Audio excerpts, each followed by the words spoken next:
Hi, എല്ലാവർക്കും ഞങ്ങളുടെ പുതിയ ഒരു വീഡിയോയിലോട്ട് സ്വാഗതം. എങ്ങനെയുണ്ട് ഈ യാത്ര? നന്നായിട്ടുണ്ട്. എന്താ ഈ വ്യൂ ഭയങ്കര നല്ല. പിന്നെ ഫസ്റ്റ് പോയ റൂട്ട് നല്ല ആയിരുന്നു. ബട്ട് ഇപ്പൊ ലോങ്. എന്തായാലും നമുക്ക് ഇന്നിങ്ങനെ ഇപ്പം എനിക്ക് ഓഫായിരുന്നു, വൈഫ് ഓഫ്, ഞങ്ങൾ രണ്ടുപേരും ഓഫാണ്.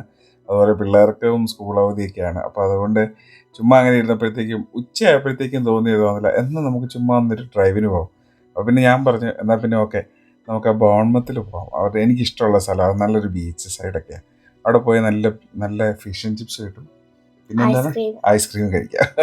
അപ്പോൾ അങ്ങനെ പ്ലാൻ ചെയ്ത് ഞങ്ങൾ ഇറങ്ങിയതാണ്. അപ്പോൾ അങ്ങനെ പോവാണ്. ഇവിടുന്ന് ഞങ്ങൾ താമസിക്കുന്ന കോവൻട്രിയിലാണ്. അവിടെ നിന്നൊരു നിയർലി 2 മണിക്കൂറുണ്ട് അല്ലേടാ? 2 മണിക്കൂർ ചേർന്നയുണ്ട്, 2-2.5 മണിക്കൂറുണ്ട്.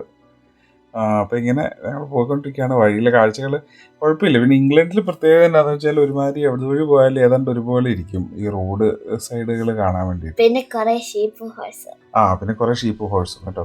പക്ഷെ അന്ന് ഇത്തവണ നമ്മൾ പോയിട്ട് ഒത്തിരി ഷീപ്പിനെ ഒന്നും കണ്ടില്ല അല്ലേ? അല്ല, ഷീപ്പിനെ കണ്ടു, ഹോഴ്സസിനെ ഒന്നും കണ്ടില്ല. ഒരു പ്രാവശ്യം കണ്ടായിരുന്നോ? അതെ, ഈ ബൈക്കുകാരനെ കണ്ടോ? ഇപ്പൊ എന്നെ ഞെട്ടിച്ചായിരുന്നു. പെട്ടെന്ന് ഊന്നൊരു ശബ്ദം മാത്രമേ കേട്ടുള്ളൂ. ജസ്റ്റ് ഒന്ന് നമ്മുടെ റിയർ വിമറിലോട്ട് നോക്കുന്നതിന് മുമ്പ് തന്നെ ആള് ഫ്രണ്ട് എത്തി.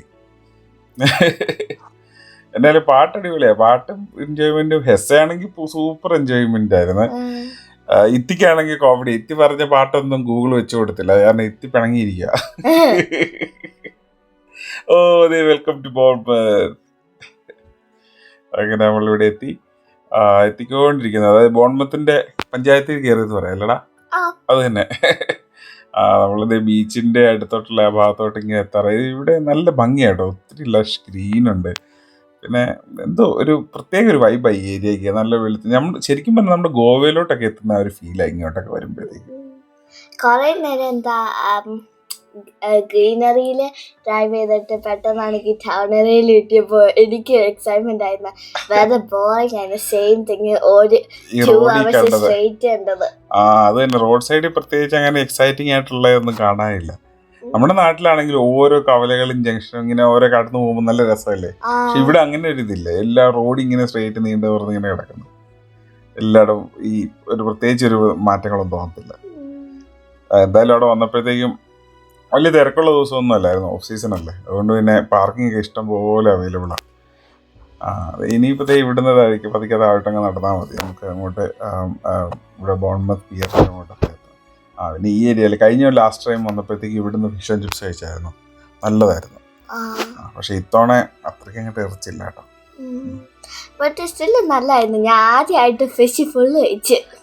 ശരിയാ, അത് വിശപ്പുകൊണ്ടായിരിക്കും. രാവിലെ കഴിച്ചിട്ട് പിന്നെ ഒന്നും കഴിച്ചില്ലായിരുന്നല്ലോ, അതുകൊണ്ടായിരിക്കും. അല്ലേലും വിശപ്പുണ്ടെങ്കിൽ എന്തും കഴിച്ചോളും അല്ലേടാ? എന്തായാലും വയറ് നിറച്ച് ഫുഡ് അടിച്ചു. ഹെസ്സയാണെങ്കിൽ ഭയങ്കര ആക്ഷനോ, ഒരു രക്ഷയില്ല ഹെസ്സയെ കൊണ്ട്. എന്നിട്ട് എല്ലായിടത്തും പോയിട്ട് ഐസ്ക്രീം കഴിച്ചു. അത് തന്നെ. അങ്ങനെ പിയറിനെ അങ്ങോട്ടെത്തി. അവിടെ ഓഷ്യനേറിയ കാണുന്ന ഒരു വലിയ അക്വേറിയൊക്കെ. നമ്മൾ ലാസ്റ്റ് ടൈം നമ്മൾ പോയിട്ടുണ്ട്. അതുകൊണ്ട് ഇത്തവണ അങ്ങനത്തെ ഒരു പ്ലാൻ ഒന്നുമില്ല. ജസ്റ്റ് വരിക, ഒരു കുറച്ചൊരു ഡ്രൈവ്, ഫുഡ് അടിക്കുക, തിരിച്ചു പോവാ. അതെ തന്നെ. പിയറിൽ ചെന്നപ്പോഴത്തേക്കും കണ്ടില്ലേ, കൊറേ ഉണ്ട്. അത് തന്നെ. ഇത് കണ്ടോ ഈ സംഭവം? ഇതെങ്ങനെ ഉണ്ടായിരുന്നു എക്സ്പീരിയൻസ്? നന്നായിട്ടുണ്ടായിരുന്നു. ബട്ട് എന്തോ ചെറുത്തിലായിരുന്നാ തോന്നുന്നത്. പിന്നെ ആണെങ്കിൽ ഭയങ്കര എയർ ആണെങ്കിൽ കണ്ണി വന്നിട്ട് കണ്ണു മാറ്റം. പക്ഷെ അത് പെട്ടെന്ന് നീ താഴോട്ട് എത്തിയായിരുന്നു അതല്ലേ? ഒത്തിരി സമയം എടുത്തില്ല. ഹനാൻ ചുമ്മാ വെള്ളം ചീറ്റിച്ചിരിക്കും. അത് ഞാൻ ഓടുന്നോണ്ടായിരുന്ന. ഞാൻ എനിക്ക് സ്റ്റേജിൽ ഓടുമായിരുന്നു. എന്റെ മുന്നേ പോകുന്ന ആളില്ലേ, ആള് ഭയങ്കര ഓട്ടമായിരുന്നു. അതാ അതിന്റെ ഓർഗനൈസർ അല്ലേ, ആ പുള്ളിക്കാരനല്ല അത് ഇവിടെ ചെയ്യുന്നത്. ഈ കടല് വളരെ ശാന്തമാണ്, സുഖമുള്ള കളറാ. പക്ഷെ ഒരു പ്രത്യേക കുഴപ്പം എന്താണെന്ന് വെച്ചാൽ ഇവിടുത്തെ കടല് ഉണ്ട്, വെയിലുണ്ട്, എല്ലാം ഉണ്ട്. പക്ഷെ വെള്ളത്തിന് ഭയങ്കര തണുപ്പാണ്, വെള്ളത്തിൽ ഇറങ്ങാൻ പറ്റത്തില്ല. പിന്നെ വെള്ളത്തിൽ ഇറങ്ങാനുള്ള പ്ലാനൊന്നുമില്ല, അതിനുള്ള നമ്മള് കോസ്റ്റ്യൂം ഒന്നും ഇല്ലായിരുന്നു. ചുമ്മാ ജസ്റ്റ് നമ്മള് ഈ ഒരൊറ്റ ഉദ്ദേശത്തിലാണ് വന്നത്, ചുമ്മാ ഒരു കറക്കം, ഒരു ഡ്രൈവ്.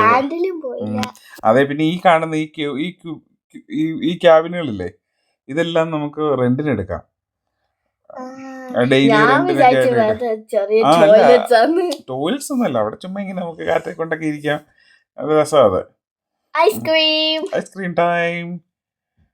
എസ് ഭയങ്കര എസ് നിന്നോട് പറയുന്നുണ്ടോ ഒരെണ്ണം ചൂസ് ചെയ്യാൻ പറ്റത്തുള്ളൂ, നീ 2 ഇഷ്ടമെന്ന് പറഞ്ഞില്ലേ? ആ എസ് പറഞ്ഞു ഇല്ല ഒരെണ്ണം എനിക്ക് പറ്റത്തുള്ളൂ. പുള്ളിക്കാരിയാ ബോസ്. അല്ല അതല്ല, ഹെസയ്ക്ക് പേടിയായിരുന്നു. അങ്ങനെ പരിപാടിയൊക്കെ കഴിഞ്ഞ് അപ്പൊ ഇനി നമുക്ക് തിരിച്ച് വീട്ടിലോട്ട് പോവാം. അതായത് കണ്ട ആ ടൗണിന്റെ നടുക്കൂടെ ഈ ബോൺമത്ത് ടൗണിന്റെ ഒരു പഴയ ഭാഗം, വളരെ ഓൾഡ് ബിൽഡിംഗ്, നല്ല പക്ഷെ എന്നാ വൃത്തിയും, നല്ല വൃത്തിയും ഇങ്ങനെയായിട്ട് നല്ല ഭംഗിയായിട്ടുള്ള സ്ഥലം. അങ്ങനെ നമ്മൾ പോവാണ്. അപ്പം thanks for watching. Please don't forget to subscribe. Bye. By.